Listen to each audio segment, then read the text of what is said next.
সুখবর সুখবর আমাদের চট্টগ্রাম গর্বিত আমির খসরু সাহেব, এমনকি অর্থমন্ত্রী আমাদের কন্টেন্ট ক্রিয়েটরের ব্যাপারে মাথা রাখছে। উনি আমাদের যে ট্যাক্সটা আসতো ওই ট্যাক্সটা উড়ে দিছে। দেখেন ভিডিওটা।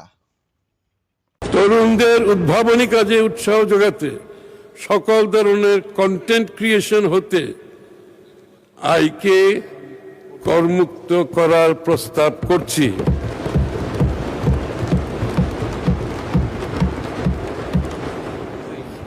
এটা আবার বলবো? এটা আবার বলতে হবে। এটা একটা বিশাল ব্যাপার। আমাদের দেশে যারা কন্টেন্ট ক্রিয়েট করে তাদের উপর যে ধরনের আয় কর ছিল সেটা সম্পূর্ণভাবে উঠিয়ে দেওয়া হয়েছে। কারণ আমাদের দেশের ইয়াং জেনারেশনরা এখানে এত ভালো করছে, এটা দেশের জন্য যেরকম উপকার, তারা বাইরের থেকে প্রচুর বৈদেশিক মুদ্রা নিয়ে আসতে পারবে। কি বুঝতে বুঝতে পারছেন? আমির খসরু সাহেব বিএনপির গর্বিত, এমনকি বাংলাদেশের গর্বিত। উনি আমাদের কন্টেন্ট ক্রিয়েটরের ব্যাপারে মাথা রাখছে। সেই জন্য সবার আগে বাংলাদেশ, সবার আগে বাংলাদেশ।